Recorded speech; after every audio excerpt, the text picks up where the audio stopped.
उत्तर जानने के लिए आपको हमारे साथ धरती पर चलकर वहां के प्राणियों का हाल चाल जानना होगा। वहीं इस प्रश्न का उत्तर आपको प्राप्त होगा। भगवान शिव के कहे अनुसार कुछ समय बाद माँ पार्वती उनके साथ मृत्युलोक में प्राणियों का हालचाल जानने के लिए चल पड़ी। तभी रास्ते में उन्हें एक गरीब पति पत्नी जाते दिखाई दिए। उर्मिला, कुछ समझ नहीं आ रहा, हमारी गरीबी के दिन कब दूर होंगे। वो चंदन ने फिर एक नई जमीन खरीद ली। सबका भाग्य एक सा नहीं होता है जी। उसके भाग्य में अमीर बनना लिखा है, हमारे में नहीं। भगवान की इच्छा होगी तो हम भी अमीर बन जाएंगे। पता नहीं कौन से पिछले जन्मों के कर्मों की सजा भुगतनी पड़ रही है। न जाने कौन से बुरे पाप किए थे। हे महादेव, आप इन दोनों पति पत्नी को कुछ ही पलों में अमीर बना सकते हैं। मेरे कहने पर आप इन्हें अमीर बना दीजिए। ये बेचारे कितने दुखी हैं। देवी पार्वती, इन दोनों के भाग्य में अभी अमीर बनना नहीं लिखा है। महादेव, जब हम इन्हें धन दे देंगे तो इनकी गरीबी दूर हो जाएगी, फिर ये भी अमीर और सुखी हो जाएंगे। कृपया करके आप इनकी मदद कीजिए प्रभु। देवी पार्वती, मैं तुम्हारी इच्छा अनुसार इन्हें धन प्रदान कर देता हूँ, पर उसका मिलना या ना मिलना कर्मों पर निर्भर करता है। पार्वती जी के कहने पर भगवान शिव ने सोने की अशर्फियों से भरी एक पोटली उस रास्ते में डाल दी। पोटली से कुछ दूरी पर उर्मिला की नजर गुजरते हुए एक अंधे व्यक्ति पर पड़ी। सुनो जी, हम तो गरीब हैं इसलिए दुखी हैं, पर ये सामने व्यक्ति तो नेत्रहीन है। एक बात समझ नहीं आई, ये नेत्रहीन लोग कैसे जीवन व्यतीत करते होंगे। हाँ, बड़ी मुश्किल होती होगी उर्मिला इन बेचारे नेत्रहीन लोगों को। चलो आज हम भी अंधों की तरह चलकर देखते हैं, देखें ये कैसे जीवन जीते हैं। उर्मिला और सूरज आंखें बंद कर एक दूसरे का हाथ थामे चलने लगे। सोने की अशर्फियों की पोटली रास्ते में ही पड़ी रह गई और वे दोनों करीब से गुजर गए। भगवान शिव बोले, देखा देवी पार्वती, इनके भाग्य में अभी गरीबी ही लिखी है। हम कुछ दिन धरती पर ही रहेंगे। यहाँ मनुष्य रूप में रहकर मैं तुम्हारे मन की सभी शंकाओं को दूर करना चाहता हूँ। भगवान शिव और देवी पार्वती ने मनुष्य का रूप धारण किया और पति पत्नी के रूप में एक गांव के पास डेरा जमाया। शाम के समय देवी पार्वती भगवान शिव से बोली, स्वामी, मैं रसोई की तैयारी शुरू करती हूँ। यहाँ पृथ्वीलोक में यदि हम रहने आ ही चुके हैं तो हमें भोजन की भी व्यवस्था करनी होगी। मैं चूल्हा बनाने की तैयारी करती हूँ, आप तब तक भोजन बनाने की सामग्री ले आइए। माँ पार्वती चूल्हा बनाने के लिए बाहर से ईंटें लेने गई। चूल्हा बनाने के लिए मुझे ईंटों की जरूरत है। ये एक जर्जर और टूटा मकान दिखाई दे रहा है। इसकी ईंटें मेरे काम आ जाएंगी, यही ले लेती हूँ। चूल्हा तो तैयार कर लिया, महादेव आते ही होंगे। अरे आप आ गए, ये देखिए मैंने चूल्हा तैयार कर लिया।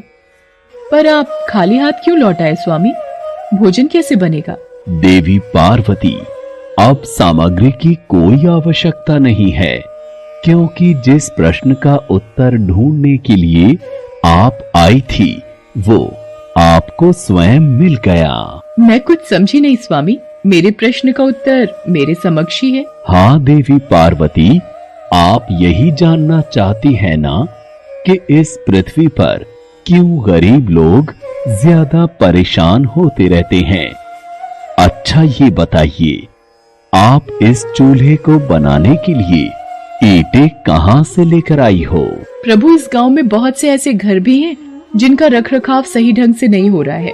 उन पुराने घरों की जर्जर हो चुकी दीवारों में से मैं ईंटें निकाल कर ले आई। इसका मतलब जो घर पहले से खराब थे आपने उन्हें और खराब कर दिया, जबकि आप मजबूत घरों की दीवारों से भी तो ईंटें ला सकती थी। प्रभु, जो घर अच्छे और सुंदर दिख रहे थे उस घर के लोगों ने अपने घरों का रखरखाव बहुत अच्छी तरह किया है। ऐसे में उन सुंदर घरों को बिगाड़ना मुझे उचित नहीं लगा। देवी पार्वती, कुछ दिन पहले पूछे आपके प्रश्न का उत्तर भी यही है। जिन लोगों ने अपने जीवन को अच्छे कर्मों से सुंदर बना रखा है, उन्हें दुख कैसे हो सकता है? इस संसार में हर मनुष्य अपने कर्मों का ही फल पाता है। सबके पास सब कुछ नहीं होता।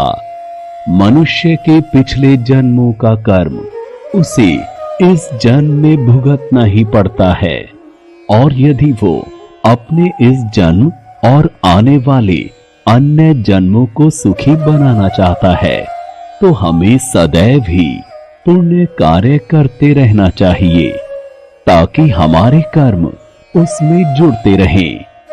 आपको ज्ञात है, वो मार्ग में उस दिन एक नेत्रहीन व्यक्ति। हाँ स्वामी, मुझे ज्ञात है। वो देखिए देवी पार्वती, उसके पास धन दौलत ऐशो आराम की कोई कमी नहीं है, परंतु उसकी आंखों का इलाज नामुमकिन है। ये उसके पिछले जन्म के कर्मों से जुड़ा है। उसने पिछले जन्म में जानबूझकर किसी निर्दोष की आंखों की रोशनी छीन ली थी, इसलिए ये इस जन्म में नेत्रहीन हो गया। पर इसके कुछ पुण्य कार्यों की वजह से ये अमीर बना। और वो गरीब पति पत्नी स्वामी? देवी, वो दोनों पिछले जन्म में एक कंजूस अमीर सेठ सेठानी थे, जो कभी भी कोई दान पुण्य नहीं करते थे। इसलिए इस जन्म में उन्हें गरीबी और दुख मिला। पर इन दोनों के अच्छे कर्म इनका आगे का जीवन सुखी बना सकते हैं।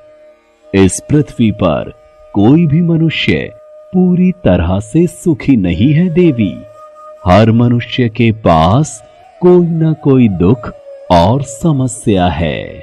मुझे उत्तर मिल गया है स्वामी। इस पृथ्वी पर सुखपूर्वक जीवन यापन करने के लिए मनुष्य को अपने द्वारा अच्छे कर्म करने चाहिए, ताकि उसे उसके पिछले बुरे कर्मों का फल न भुगतना पड़े, और फिर अपने प्रश्नों का उत्तर पाकर देवी पार्वती भगवान शंकर के साथ अपने रूप में आकर कैलाश वापस लौट गईं।